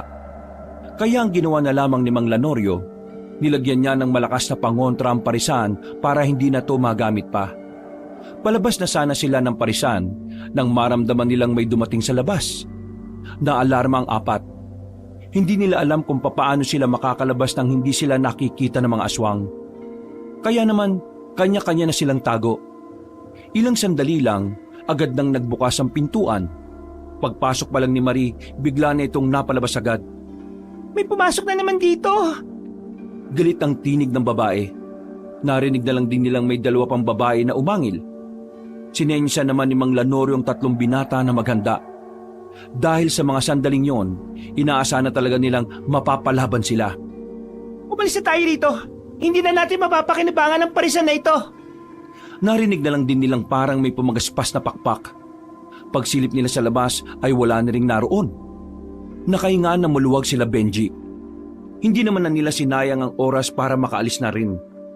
Mula nang lagyan nila ng pangontra ang parisan na yon, wala na ring naging operasyon ng parisan nila Marie.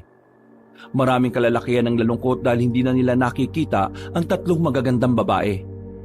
Buong akala nila ay hindi na magpapatuloy ang parisan na yon. Pero nagulat na lamang sila nang malaman na hindi lang pala ang parisan nila Marie ang meron. Sa impormasyong nakaabot sa kanila, meron din parisan sila Marie sa iba't ibang parte ng kanilang probinsya. Karamihan matatagpuan talaga sa kagubatan ng mga parisan nila. 4 na araw pa lang ang nakalipas pero napakarami nang nangyari. Lalong kumalat ang usap-usapan na nangunguha na naman ng mga tao ang mga aswang. Hindi na sa kanilang lugar pero talamak yon sa ibang mga barangay. Dahil dito, nakataas na ang pagiging alerto ng mga albularyo sa iba't ibang samahan. Ano ngayon ang gagawin niyo? Napalayas niyo nga rito sa atin. Nasa ibang mga lugar pala lumipat. Ano pa ba? Eh di tutugisin namin ang mga hinayupak na yon. Sige, mag-iingat kayo. O ikaw Benji, alalayan mo tong papa mo. Matanda na to. Baka mamaya rayumahin habang nakikipaglaban to. Ano akala mo sa akin, Gurang? Matanda ka naman na talaga Ano bang akala mo sa sarili mo? Ay nako, yan na naman kayo sa edad nyo. Mamaya na nga yan. Nag-iisip kami kung anong gagawin. O sige, bahala na kayo sa mga buhay ninyo. Pupunta na ako sa kapatid ko at may gagawin kami. Naglakad na palabas sa matandang babae at dala pa nito ang ilang gulay na nakalagay sa malaking plastik. Bumuntong hininga na lamang din si Benji. Kahit hindi man siya dapat ang problemado, sumasakit na rin ang ulo niya. Magsasalita pa sana si Benji nung gabing yon nang biglang dumating si Almar. Humahangos na pumasok ng kanilang bakuran ng binata. Hingal na hingal at kitang-kita nila ang pagkabahala sa mukha nito. Yung ano? Yung ano? Yung ano nga kasi? Para ka naman timang Kumalma ka nga. Ano ba yun? Yung mga aswang. Meron na naman silang kinuha. Sa tapat pa mismo ng bahay namin. 3. Kailangan natin silang iligtas. Dinampot na agad nila ang kanilang mga sandata. Mabilis silang tumakbo patungo sa harapan ng bahay nila Almar. Sinuri na muna ni Mang Lanorio ang paligid. Nakita niya ang laway ng mga aswang na nasa sahig. Dahil dito, nalaman ni Mang Lanorio na mga tik-tik ang mga nangunguha ng mga tao. Madali lang malaman kung saan pumunta ang mga tik-tik na yon. Samahan niyo ako. May inilabas na kung anong botelya matanda. Yun ang ginamit ni Mang Lanorio para alamin kung saan dumaan ang mga tik-tik. Sa kakalakad nila ay nakapasok na rin sila sa masukal na kagubatan. Hindi sila nakapagdala ng kahit na anong ilaw kaya hirap sila sa kanilang dinaraanan. Ilang beses na silang sumasabit sa mga nakaharang na sanga pero hindi nila yun iniinda. Pa, sigurado ka bang dito sila dumaan? Parang shhh, Huwag ka maingay. Nang marinig na nila ang nagsisigawan ng mga tao, dito na nila mas binilisan ang paglapit sa mga yun. Naabutan nila ang 4 na aswang na pilit kinakaladkad ng 3 tao. Nagulat ang mga aswang at napatigil sa kanilang ginagawa. Paisasahog na naman sana kayo sa parisan ninyo, ano? Pwes, nandito ako para pigilan kayo. Pa, kasama mo kami. Nandito pala kami. Hindi tumugon sa kanila ang 3 aswang. Binitiwan ng mga iyon ng 3 tao. Kung maliwanag lang, makikita nila ang nanlilisik na mga mata ng mga ito. Pero tanging ang mabangis lang na pag-angil ng mga ito ang malinaw para kina Benji. Hindi nagtagal, lumusob ang mga iyon. Naging 1 versus 1 ang kanilang labanan. Sa unang sagupaan, napangiti si Mang Lanorio dahil nakikita niyang nagagamit ng 3 binata ang mga naituro nila. Kaya naman, naging kampante na rin na matandang si Lanorio na kakayanin nila Benji ang mga aswang. Akala nyo hindi kami handa, ah? Yun ang akala nyo. Walang yung mukha yan. Kahit madilim, alam mong pangit eh. Akala mo, pinaglisa sa mga ng loob. Nang muling umatake ang mga aswang ay nagawa nilang makadepensa. Hindi makatama ang mga nilalang. Organisado ang galaw ng 3. Kalkulado rin nila ang paglapit ng mga yon. At kahit na may kadiliman, malakas din naman ang kanilang pakiramdam. Tinamaan ni Benji ang isang aswang sa leeg. Tagas agad ang dugo mula rito. Nang dahil doon, napatigil na muna ang mga aswang. Para bang bigla na lamang nabahala ang mga yon. Sabihin nyo sa boss nyo, tutugisin namin kayo lahat. Gigil na umalis na lamang ang 4 na aswang, habang ang 3 biyag naman na tao ay agad ring tumakbo palayo. Dapat hindi na natin sila pinatakas eh. Makakapaganda pa sila eh. Tama na rin ang ginawa ni Mang Lanorio. Para na rin maalarma ang mga aswang. Mababahala sila kaya matitigil muna malamang ang mga parisan nila. Sang-ayon ako dun. Gusto ko pa sanang maglibot-libot pero hindi tayo pwedeng lumakad ng tayo lang. Kaya babalik na muna tayo. Ang malaga naman nailigtas natin yung 3 tao. Nakabalik sila sa kanilang baryo. Gising na gising naman ang mga tao nang ibalita ng 3 nakaligtas ang nangyari. Kinabukasan, naging kilala ang pangalan nila Mang Lanorio at kahit madilim, nakilala pala sila ng mga tinulungan nila. Dahil doon, marami na ang umasa sa kanila at natuwa. Hindi sanay si Benji na kapag lumalabas siya, binabati siya ng mga taong hindi naman siya pinapansin noon. Habang nag-aalmusal, hindi maiwasang maging masigla ng 3 binata. Ganito pala ang pakiramdam pag pinupuri, no? Pakiramdam nila, tayong tagapagligtas nila eh. Andyan talaga. Kaya dapat mas mabuhayan pa tayo ng loob. Dahil meron ng mga taong umaasa sa atin. Pagkatapos yung magalmusal, dadaan tayo sa kampo. Kukuha tayo ng mga bagong sandata natin. Hindi pa rin ako makapaniwala na nangyayari ang lahat ng ito. Sa pagkakaalala ko, basketball lang ang alam nating gawin noon eh. Mas ayos nga itong ganito. At least, naiba naman ang trip natin. Sabi nga sa akin ni Mama, nagkaroon na rin daw ako ng silbi. Masaya ako dahil sa mga sinasabi ninyo. Pero mas magiging masaya ako kung walang mangyayaring masama sa inyo sa laban na ito, ha? Huwag lang kayong papadala sa emosyon. Siguradong walang mauuna sa langit. Nagtawanan na lamang sila ng mga sandaling yon. Pagkatapos, nagtungo na rin sila sa kanilang kampo. Kumuha sila ng mga bagong itak na mas mahahaba at mas matatalim. Kung ano-ano ring pinagdadadampot ng 3 binata at pinaglalalagay sa kanilang bag. Handang-handa na rin ang mga kasama nila noong mga oras na yon. Kaya pagsapit ng gabi, nahati ang kanilang grupo. Ang iba ay nagtungo sa mga kalapit na lugar para magbantay. Habang sila Benji naman ay nanatili sa kanilang lugar. Alas 8 pa lang naman ng gabi, naisipan na muna ni Benji at Alan na lumabas. Marami-rami pa namang tao sa daan, kaya kahit na papaano, kampante silang walang aswang na darating. Kakaiba mga tao ngayon no? Porque alam nilang narito tayo. Malakas na ang loob nilang lumabas-labas ng bahay. Kasi nga, umaasa sila sa atin. Kung sa bagay, tayo ang pinag-uugutan nila ng tapang. Wala na bang balak umuwi ang pamilya mo? Bakit? Ayaw mo na ba ako nasa inyo? Baliw, wala naman akong sinasabing ganun.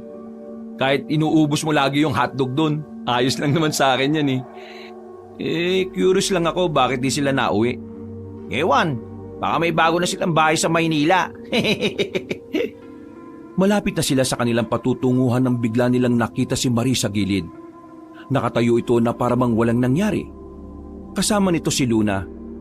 Agad silang tiningnan ni Luna pero yumuko lang si Benji. Uy, namiss namin kayo. Pasensya na't di na kami nakapagtinda. May nangyari lang kasi sa parisan eh. May mga nakapasok na naman kasi.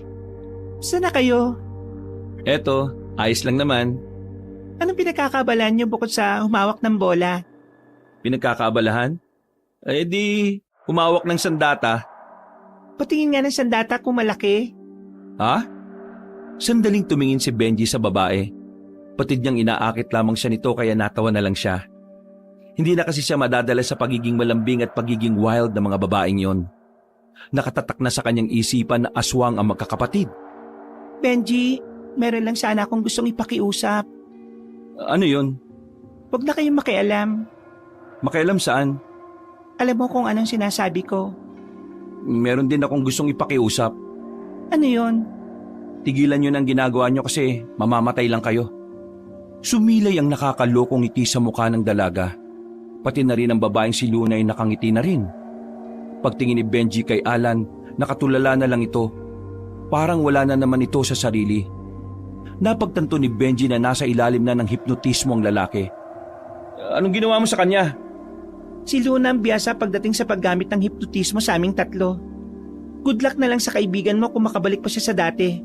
Dahil mula ngayon, tauhan na namin siya. Uy! Alan! Naalarma na si Benji noong mga sandaling nakita niyang tila wala na sa sarili ang kaibigan niya. Lumapit ito kay Luna, pero nagulat na lamang sila nang biglang sakalin ni Alan si Luna. Ano ang akala mo sa akin, tanga? Hindi mo na magagawa sa akin ang ginawa mo noon, no? Malakas na inalis ni Luna ang kamay ni Alan. Napatras ang dalawang babae, habang si Alan naman ay patawa-tawa na lamang. Paano nangyaring nakawala ka kagad sa hipnotismo ni Luna? Nakawala? Bakit naman ako makakawala? Eh hindi naman niya ako nahuli una pa lang. Feeling cool na naman to. Ano bang sinasabi mo? Ang sabi ni Mang Lanorio, ako lang daw ang hinihipnotize nito dahil sa ating tatlo ni Almar. Ako lang ang mahina utak. Ako madaling kontrolin. Masakit pero totoo. Kaya tinanggap ko yun at binigyan niya ako ng kwintas na kokontra sa trip ni Luna. Walang iya talaga matandang yun. Hoy, magdaan-daan ka sa pananalita mo ha. Tatay ko yun. Palibhasa, mukha kang walang tatay eh. Magbabago na sana ng anyo ang dalawang babae pero hindi nila nagawa dahil marami pa ring tao. Kaya naman naisipan na lamang ng dalawa na tumakas. Pero hinawakan bigla ni Benji sa kamay si Marie. Mahigpit ang pagkakahawak niya kaya hindi ito agad umalis. Bitiwan mo ko. Hindi kita mahal. Anong pinagsasabi mo? Napatingin ang mga tao sa kanila. Nagmukha tuloy silang nananakit ng babae noong mga sandaling yon. Kaya naman hindi na natiis ni Benji na ipaalam din sa mga tao ang tunay na kulay ng dalawang babaeng yon. Etong dalawang ito! Sila ang dalawang babae na nasa bagong parisan. Mga aswang sila! Malakas na inalis ni Marie ang kamay ni Benji. Kaya ang hinawakan na lamang ni Benji ang damit nito. Sa pagpupumiglas ng babae, nasira ang damit at ang tanging suot na lamang ni Marie ay ang bra at panty nito. Napanganga si Benji. Maging siya ay natigilan din at hindi alam ang gagawin. Nakatulala siya kay Marie. Kaya naman sinampal siya ni Alan para matauhan. Hindi nga ako nahipnotismo ni Luna. Nahipnotismo ka naman ng dibdib. Nakalis na ang dalawang babae dahil doon. Nakaramdam ng inis si Benji noong mga sandaling yon. Hindi niya rin kasi inaasahan na gano'n ang mangyayari. Alam ko na ang pwede maging kahinaan natin. Ano? Ang mga katawan nila. Ikaw lang. Damay mo pa kami. Tara na. Kailangan malaman to ng papa mo. Hindi na sila tumuloy sa kanilang pupuntahan. Agad naman silang umuwi at binalita kina Mang Lanorio ang nangyari. Gigil na gigil si Benji na habulin ng dalawa noong mga sandaling yon. Pero sabi ni Mang Lanorio ay maaring bitag lang ang ginawa ni Marie at Luna. Kaya nagdesisyon silang manatili na muna sa kanilang kinalalagyan. Kailangan nating sanayin ang mga sarili nyo sa mga hindi inaasahang pagkakataon. Kagaya na lang po ng alin. Naglatag si Mang Lanorio ng maraming magasin. Larawan nyo ng mga babaeng walang saplot kahit isa. Para saan to pa? Dahil sa kinuwento nyong nangyari ngayon, masasabi kong tama ka, Benji. Yan ang magiging kahinaan ninyo. Tingnan nyo mga magasin na yan hanggang kinabukasan ng umaga. Walang matutulog, walang magsasarili. Kailangan nyo masanay. Kapag naintindihan nyo na ang katawan ng isang babae ay hindi material na pagpapantasyahan, kundi isang sining na likha ng Diyos, doon nyo na maiwasan ng tukso sa oras na ipakita ng mga babaeng yun ang katawan nila. Bakit nyo ito kailangan gawin? Dahil kayo ang magiging alalay ko sa laban. Kapag kayo nawala sa tabi ko, mahirapan akong asikasuhin kayo. Maabala rin ako. Ang gagandang babae nito ah. Siguradong mahirapan si Benji at Almar. Uy, kapal ng mukha mo. Sino kaya tong nahuli ng nanay na may larawan ng bolster sa notebook? Hindi ako yun oh. Pinsan ko yun. Ikaw yun. Alam mo, di ko alam ha. O sige na, tama na yan. Intindi natin itong pinagagawa ni Papa. Kailangan natin magseryoso. Isipin nyo na lang na tumitingin lang kayo sa isang obra maestra na hindi nyo pwedeng bastusin dahil ang lumikha ng mga yan ang Diyos. Tumangon na lamang si Benji. Pumasok na rin sila sa loob. Nauna nang nakatulog si Mang Lanorio. Habang ang tatlong lalaki gising pa rin sa silid ni Benji. Abalang-abala silang tinitingnan ng mga hubutubad na larawan sa magasin. Nasa isang pahina pa lang si Benji, pero pinagpapawisan na siya. Ganon din ang lalaking si Almar. Habang si Alan naman, parang normal na lang sa kanya ang mga bagay na yon. Hanip si Alan ah. Parang hindi man lang tinatablan. Ganyan siguro talaga kapag dati ng kolektor ng ganyang magasin, no? Kapal na mukha mo. Sadyang mahilig lang ako sa art na nilikha ng Diyos. Lukuin mo, lelang mo. Wala ka maluloko dito, no? Pwede ba manahimik na muna kayo? Nako-concentrate yung tao eh. Nagkipit balikat na lamang ang dalawa. Habang si Benji naman ay pinagpatuloy na lang din ang ginagawa. Hindi pa rin maalis-alis sa isipan niya ang senaryo nila ni Marie.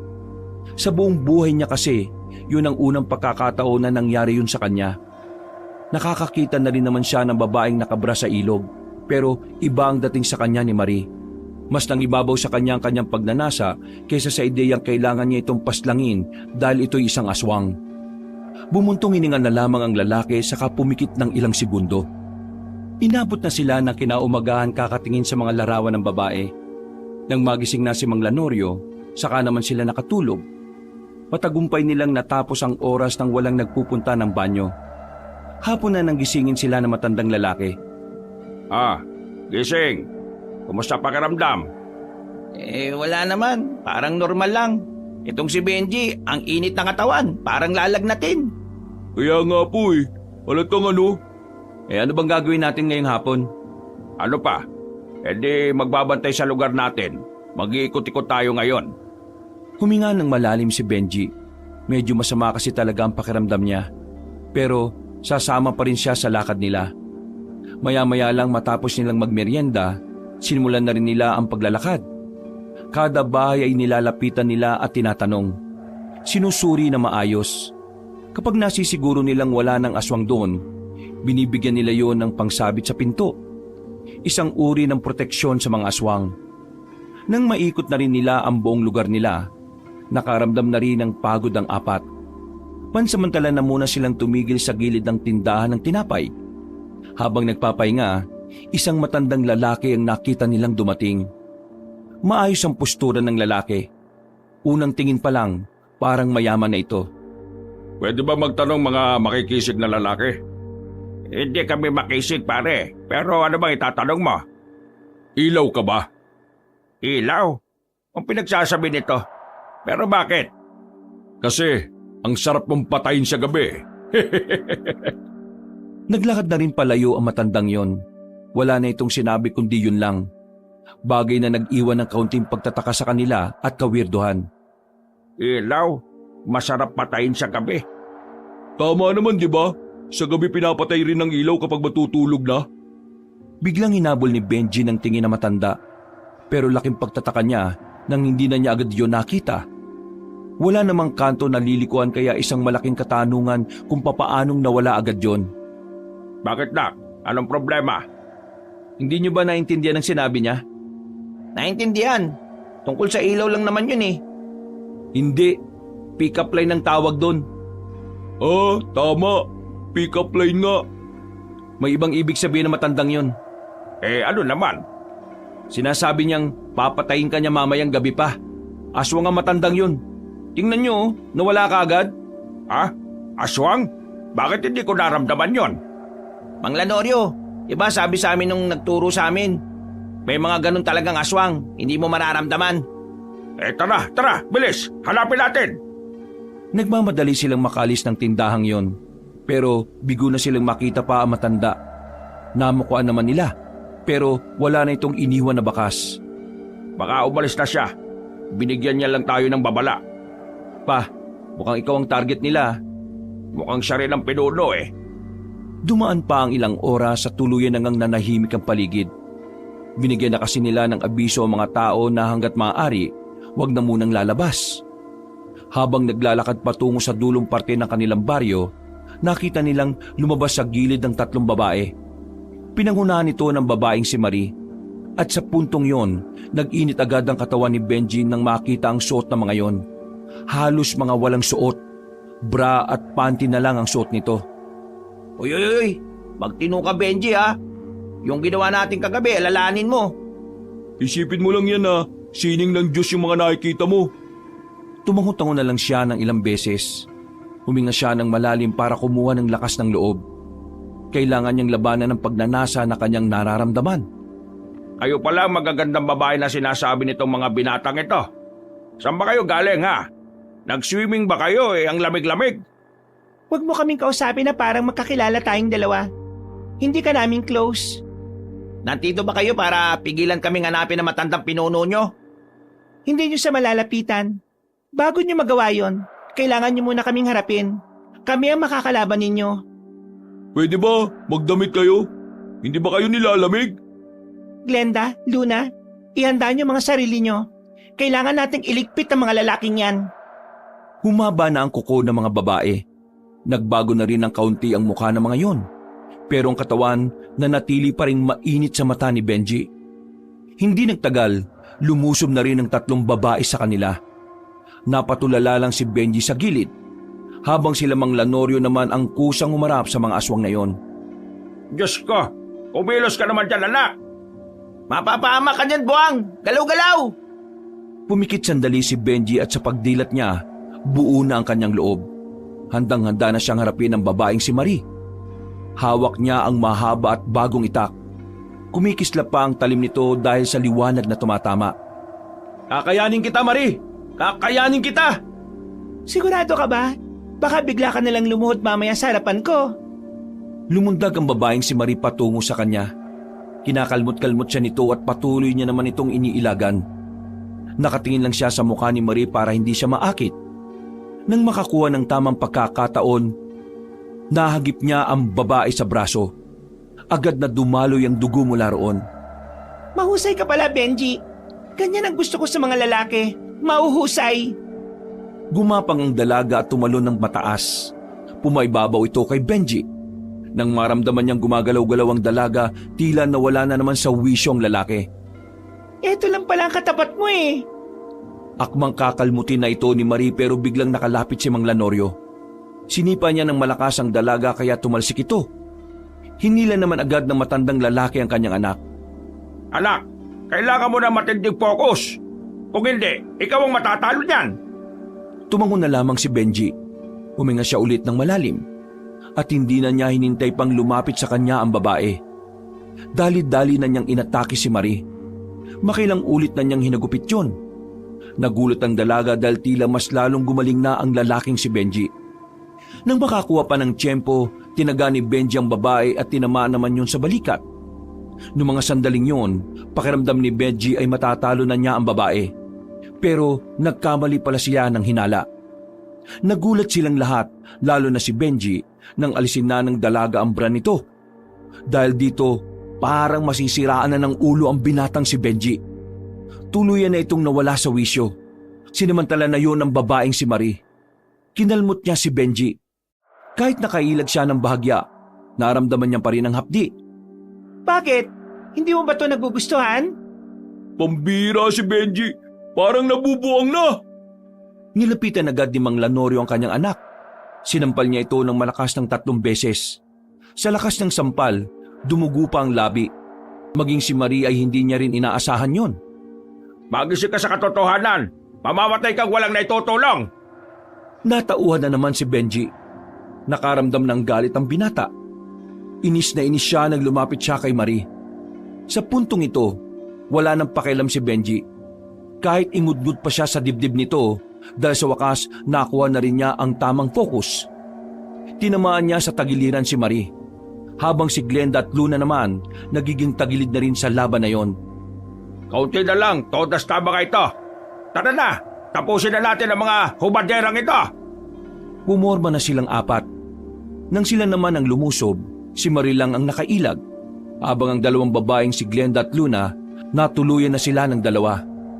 Galit na galit si Marie sa mga sandaling yon, pero wala itong magawa kundi ang umalis na lamang at magsumbong.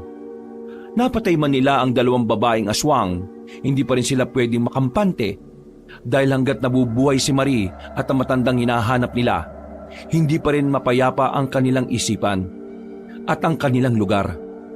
Kinuha nila ang bangkay ng dalawang babaeng aswang at tinatid sa barangay. Sa mismong gabi din na yon, lumabas ang mga tao para saksihan ang pagsunog ng katawan ng dalawang aswang. Nagdidiwang agad ang mga tao, pero sila Benji, tahimik lang sila sa gilid.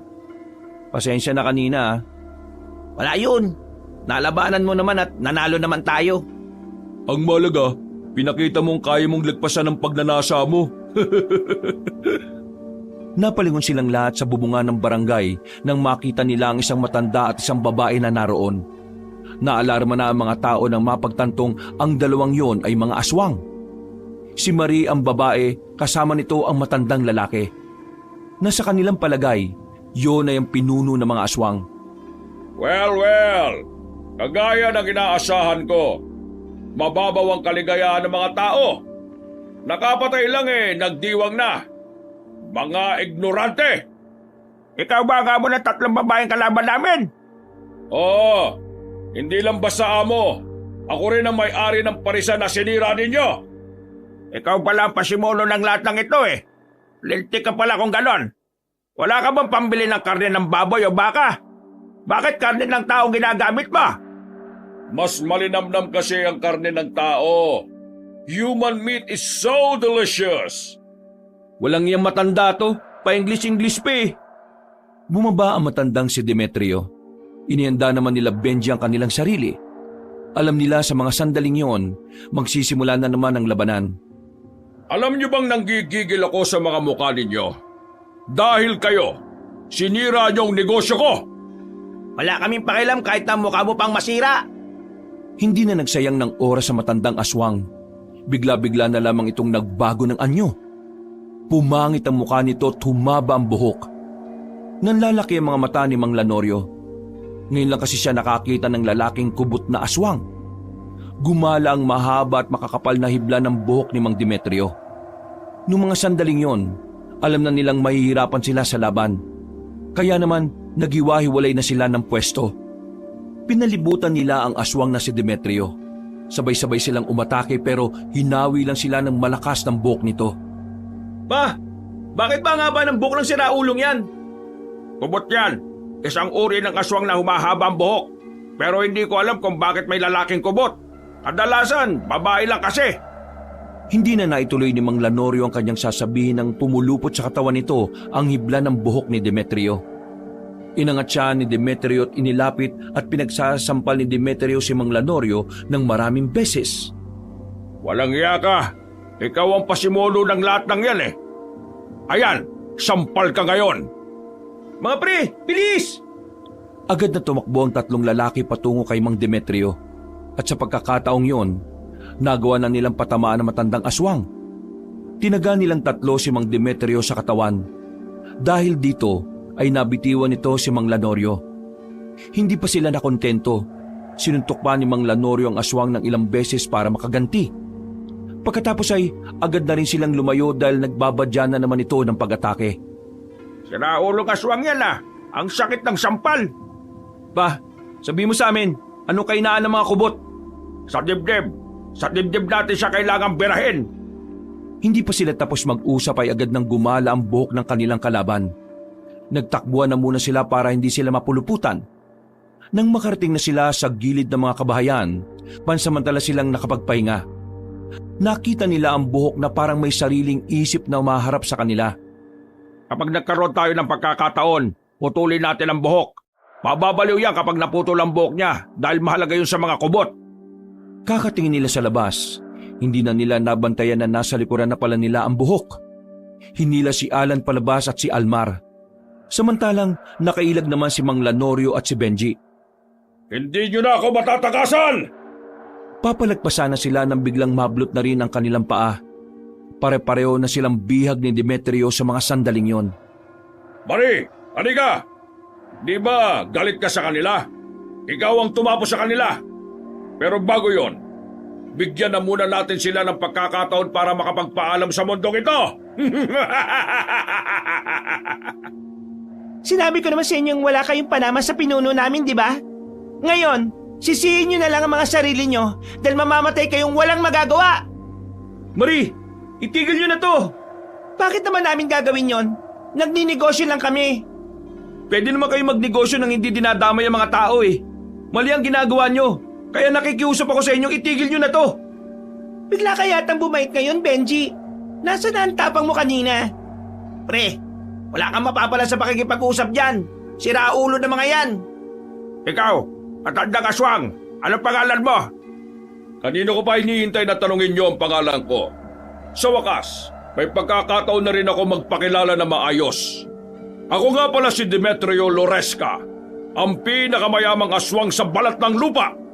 Pero dahil sa mga kutong lupa na kagaya nyo, nabawasan ang yaman ko. Kaya naman Marie, paslangin mo na mga yan bago pa ako mainis. Masusunod, mahal na pinuno. Sandali lang. May gusto lang ako sabihin. Aba, mukhang mamamaalam ka na. Sige, magsalita ka. Meron kang 10 segundo. Nagkakamali kayo ng akala na ito na ang katapusan namin. Alam niyo bang meron akong misis na hindi ka manunugis pero dati namang Amazona nung kabataan niya pa? Si Mama? Amazona? Manahimik na kayo. Hindi na ako natutuwa sa inyo. Tatagay na sana ni Marie si Mang Lanorio nang biglang may tumarak na palaso sa leeg ng dalaga. Nang makita nila si Aling Oryang sa gilid, may hawak-hawak na yung pana. Hindi pa nakontento matandang babae. Tinira pa nito ulit ng isang palaso ang babaeng si Marie. At sa pagkakataong yun naman, tinamaan na ang dalaga sa ulo. Dahilan para tuluyan na nga itong bumagsak. Sinunod naman ni Aling Oryang na pukulin ng palaso ang matandang si Demetrio. Tinamaan ang matandang aswang sa bandang balikat kaya nabitiwan nito ang mga bihag. Mambihirang mga siraulo ito. May hinang nila lang. Hindi nyo ba kaya ang isang yan? Matanda na yan. Mabuti na lang at dumating ka. Kung hindi, baka wala na kami. Ma, Amazona ka pala? Bakit ngayon ko lang nalaman to? Bakit? Nagtanong ka ba? O siya. Mamaya na ang usapan. Unahin na muna natin itong matandang aswang na ito. O ngayon, nag-reunion na kayo. Mas maganda yan para sabay-sabay ko na rin kayong mapapaslang. Muling gumalang mahahabang buhok ng aswang. Pero dahil tumaas ang kanilang moral, hindi na sila nababahala sa mga buhok na yon. Agad-agad nilang pinuputol ang mga hibla. Magaling ang ginawa nilang pag-atake kaya hindi agad nakapaganda si Demetrio. Ilag lang ng ilag ang matandang aswang. Natataranta na ito at hindi alam ang gagawin. Sa puntong yon, napagtanto ni Benji na hindi naman pala talaga malakas ang aswang na yon. Parang ang hindi rin yun sanay sa pakikipaglaban. Halatang takot nang mawala na ang mahahaba nitong buhok. Natatakot ka na ba, tanda? Bakit naman ako matatakot sa inyo? Hindi nyo nga ako matatalo, mga inutil! Tinamaan ni Aling Oryang ng palaso matandang aswang sa hita. Dahilan para mapabagal nila ang kilos nito. Sinubukan pa ni Mang Demetrio na atakihin ang 3 binata. Pero nakailag lang ang mga yon. Sa halip, tinaga ni Benji ang aswang sa bandang tiyan. Sinundan naman yon ni Alan at Almar. Nang mapalod na ang aswang sa kanilang harapan, hindi na nagsayang ng pagkakataon si Mang Lanorio. Itinarak na niya ang itak sa dibdib ni Mang Demetrio. Paghugot niya, nakuha pang tumayo ng kanilang kalaban. Hindi ako pwedeng mamatay! Paano na lang ang mga negosyo ko? Hindi pwede! Kami lang bahala sa mga negosyo mo. Gagawin namin ang lahat para lang matigil na yon. Hindi niyo pwedeng gawin yon. Hindi! Tuluyan ang bumagsak ang matandang si Demetrio. Ilang segundo lang ang nakalipas, nalagutan na rin ito ng hininga. Noong mga sandaling yon ay nakahinga na rin sila ng maluwag. Diyos ko naman talagang buhay to. Kung hindi ba talaga ako dumating hindi ba ito matatapos? Kaya ka nagpapasalamat ako sa iyo eh. Alam nyo, kung hindi nyo na itatanong, nung araw, itong mama mo, Benji, siya ang tumutulong sa akin kapag may ganitong problema. Mamaya nyo na sabay kwento. Pambira. Parang hindi ko talaga kayo kilala eh. Baka naman sa susunod na araw mabalitaan ko na lang na itong si Mama isa palang birador sa Maynila Ang malaga naman sa ngayon, natapos na natin ang problema. Di ba may mga parisan pa sila? Anong gagawin natin doon? Kagaya ng sinabi ko kanina, iisa-isay natin ang mga yon at ipapasara. Ang ibang aswang naman na tauhan nila, hahanapin din natin. Madali na lang naman yon dahil mga pangkaraniwang aswang na lang yon. O kahit, wag na kayong sumama Ang mabuti pa umuwi na tayo. Ipapasunog na lang natin ang mga bangkay niyan sa mga tanod. Masaya silang umuwi ng mga sandaling yon. Nang malaman ng mga residente ang mga nangyari ay agad na nagdiwang ang mga iyong kinabukasan. Sikat na naman sila Benji ng mga sandaling yon. Sa katunayan, pinarangalan pa sila ng kapitan. Pero sa mga sumunod na araw, ipinagpatuloy nila ang kanilang misyon. Isa-isa nilang hinanap ang mga naiwang parisan ni Mang Demetrio. Sinira nila ang mga yon at nang maubos na nila, inisa-isa naman nilang hanapin ang mga natitirang aswang. Nagtagumpay din sila at tuluyan na nga nilang nakamit ang ninanais na katahimikan. Mula na mangyari yon, tila humina na rin ang mga parisan sa bawat lugar. Nagkaroon na kasi ng trauma ang mga tao mula nang kumalat ang tungkol sa paglalagay ng karne ng tao sa parisan. Benji, isasama mo ba mamaya yung mga kaibigan mo? Anibersaryo ng samahan ngayon, pumunta kayo. Oo pa, pupunta kami mamaya. Siyempre, hindi na rin naman iba sa amin ang mga naroon. Kung hindi dahil sa kanila, baka mangmang kami sa pakikipaglaban. Ay, siya nga pala pa. Baka hindi na namin maituloy yung pagiging manunugis Naisip kasi naming tatlo na mula bukas, maghanap na rin kami ng matinong trabaho. Ay, wala namang problema yon. Masaya ako naisip mo rin yan. Huwag ka mag-alala. Kapag may mga dapat bayaran ako nang bahala sa inyong tatlo. Maraming salamat, Ma. Pa. Nagyakapan na lamang ang tatlo ng mga sandaling yon. Masayang-masaya ang kalooban ni Benji dahil pakiramdam niya, mas lalong naging matibay ang kanilang pamilya. Wakas. Parang araw-araw may kompetisyon ng pasarapan ng tindang pare sa lugar nila Benji.